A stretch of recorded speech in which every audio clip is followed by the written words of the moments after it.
प्रयागराज वासियों को नगर निगम ने एक बड़ी राहत दी है। पिछले महीने नगर निगम कार्यकारिणी समिति की बैठक में गृहकर में की गई 35% की वृद्धि वापस ले ली गई है। कोरोना के तेजी से बढ़ते संक्रमण, पार्षदों और व्यापारियों की मांग पर कार्यकारिणी की ओर से ये फैसला लिया गया। इससे भवन स्वामियों को बड़ी राहत मिलेगी। ये जानकारी महापौर अभिलाषा गुप्ता ने प्रेस वार्ता में दी। महापौर अभिलाषा गुप्ता ने बताया कि पिछले 10 सालों में मासिक किराएदारों में वृद्धि नहीं की गई थी। पिछले साल निगम प्रशासन ने 75% वृद्धि का प्रस्ताव रखा था, लेकिन कोरोना महामारी के कारण उसे लागू नहीं किया गया। इस बार कार्यकारिणी की बैठक में 75% की जगह 35% से ज्यादा गृहकर में वृद्धि न करने का निर्णय लिया गया था। इस महीने से गृहकर का बिल जारी होना है। इसी बीच कोरोना संक्रमण बढ़ने लगा है। इससे शहरियों की मुश्किलें बढ़ेंगी। लोगों की आर्थिक स्थिति भी ठीक नहीं है। एक बार फिर लॉकडाउन लगने की आशंका है, लिहाजा मासिक किराएदारी की वृद्धि स्थगित कर दी गई है।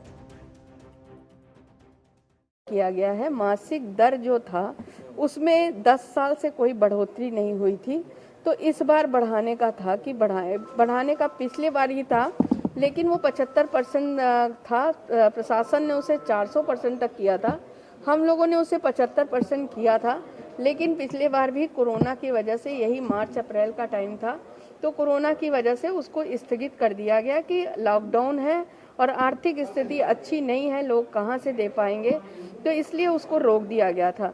इस साल अभी कार्यकारिणी हुई इस वित्तीय वर्ष की, तो जब उसमें रखा गया तो उसको हमारे सभी माननीय कार्यकारिणी सदस्यों ने ये कहा कि 35% से अधिक नहीं हो, 35% से कम ही होना चाहिए, क्योंकि 75% में भार बहुत ज़्यादा बढ़ रहा था।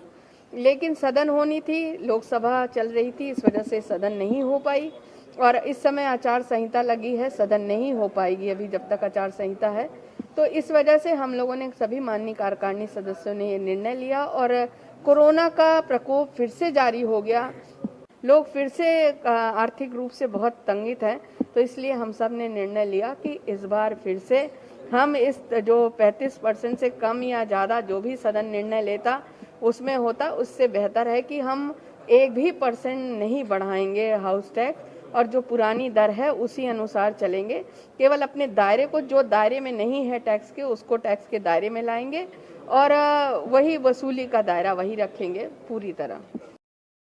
प्रयागराज से दस्तक टाइम्स के लिए सैयद रजा की रिपोर्ट। ताजा तरीन खबरों के लिए सब्सक्राइब करना ना भूलें दस्तक टाइम्स।